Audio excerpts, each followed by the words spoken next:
Hello everyone, this is your Catmin speaking.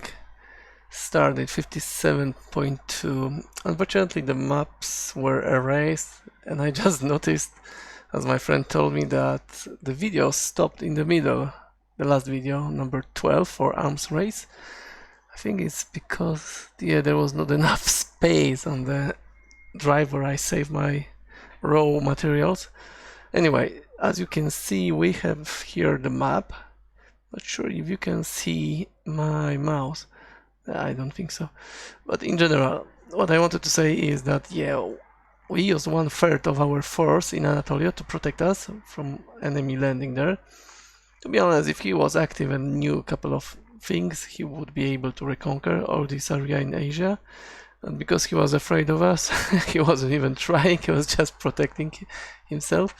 We moved through Caucasus and northern Russia, southern regions in Ukraine, fighting along enemy troops, AI troops all the time. The guy from Norway was waiting for us with his big army, and as you know, yeah, still high fever. So as you know, that there was still problem with our beautiful high command, the issue with how do we call it in English? Fire modes, yes. So that they are called fire mode.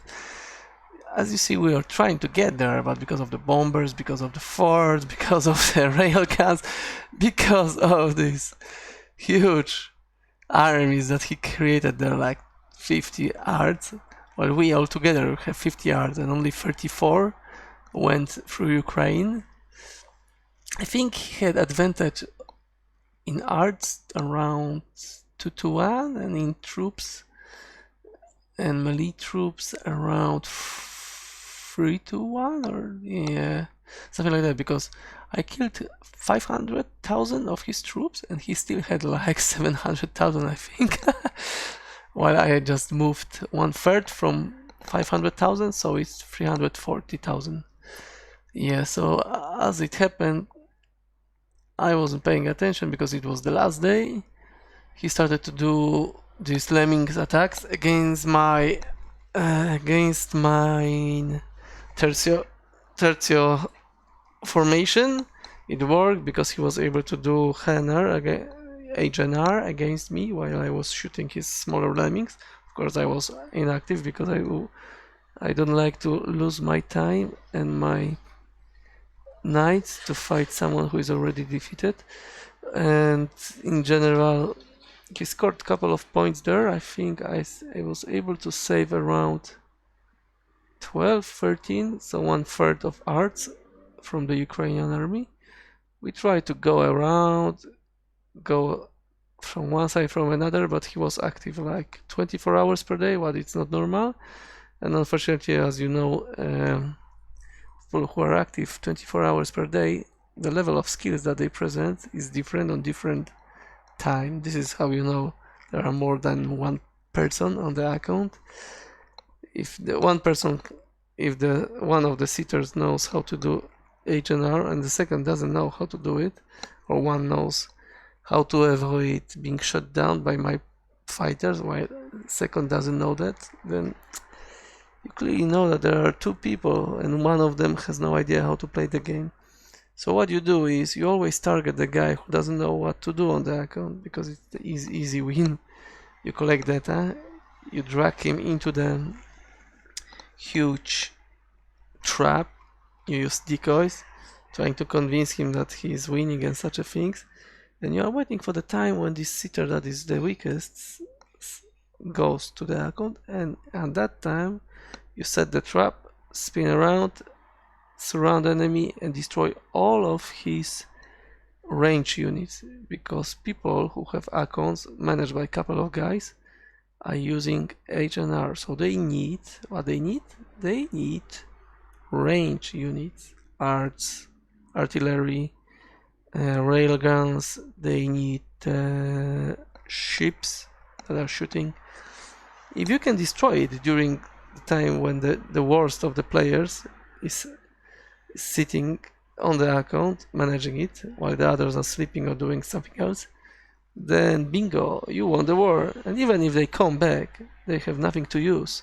So their activity that is worth 24 hours per day is worth nothing because they cannot use it, they cannot capitalize on it.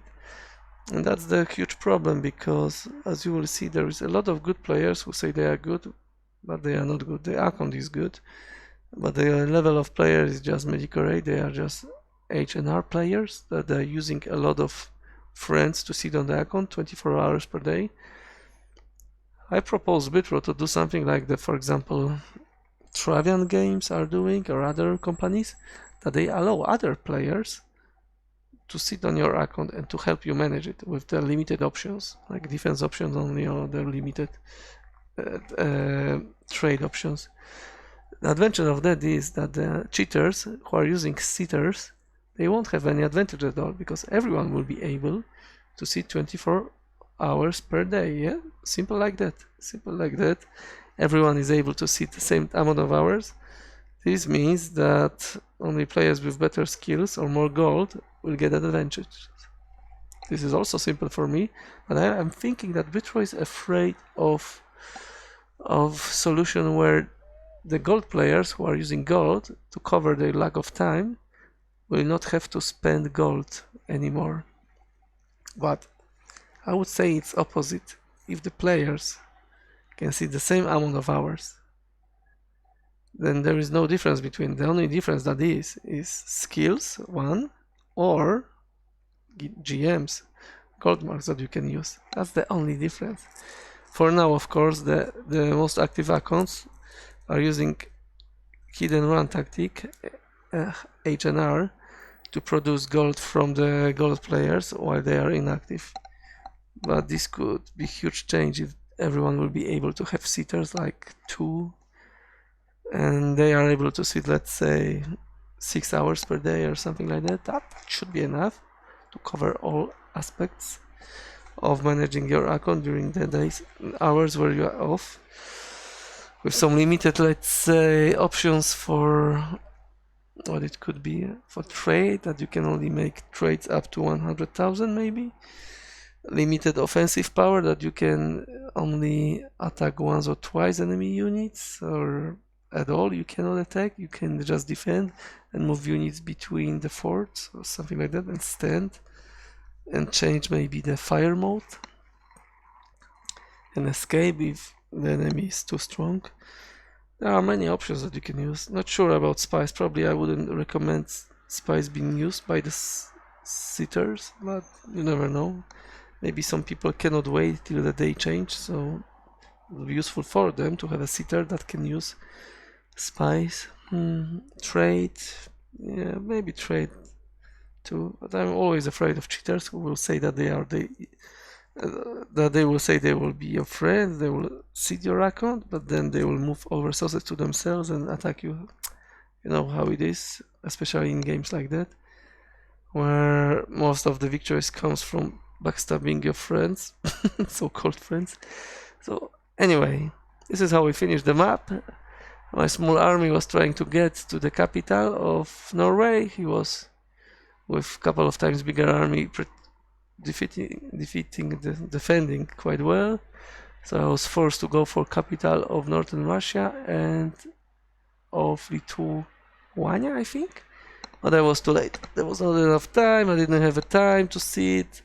I was in work, so yeah, I gave up on that map and allowed Norway to take silver medal and a prize that was 7,200 gold marks, I think. Yes, it's not too much, but at least hopefully next time he won't be using gold marks to fight me, because it's just disgusting and I need to kill all these people and they still will lose, and they are still knowing that they still want to lose their money on me. So it's like, yeah, whenever you see Golden Buddha, don't use gold marks on him, because he doesn't want to go use gold marks against you, and he doesn't want to use the high tier tricks on you. But whenever you use gold marks, then there is no stopping it. You are opening the gate where I can decide to use a lot of gold marks against you, or I can decide to use all the tricks I know against you. It depends. Most of the games I can without any fancy strategies or without any fancy gold mark spamming. But if I put on the weight my private time, my real life time, my hours and minutes spent on this beautiful planet, and your sense of righteousness that I shouldn't use the gold mark, then don't count on that I won't use the gold marks. If you use gold marks or cheats against me, then there is nothing stopping me from using gold marks against you, because I know that you don't have skills, and doesn't matter how you lose. If you lose because of the gold marks, or because of the high level strategies, or because I'm more active, or because I have more friends, doesn't matter. You have to go from the map, and it's either you and me on that side. So yeah, saying that, I'm pretty sure it's the same with other guys. So if they see that you are using gold marks, or you are using cheats, like you have a couple of people on your account, or you are using VPN, or you are using multi-accounts, then don't count they will allow you to stay on the map. This is not how the people play that game.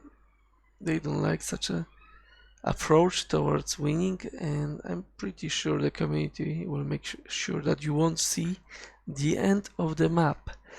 That's why, please, please, please, try not to use gold marks when you fight others and you want to have the normal war.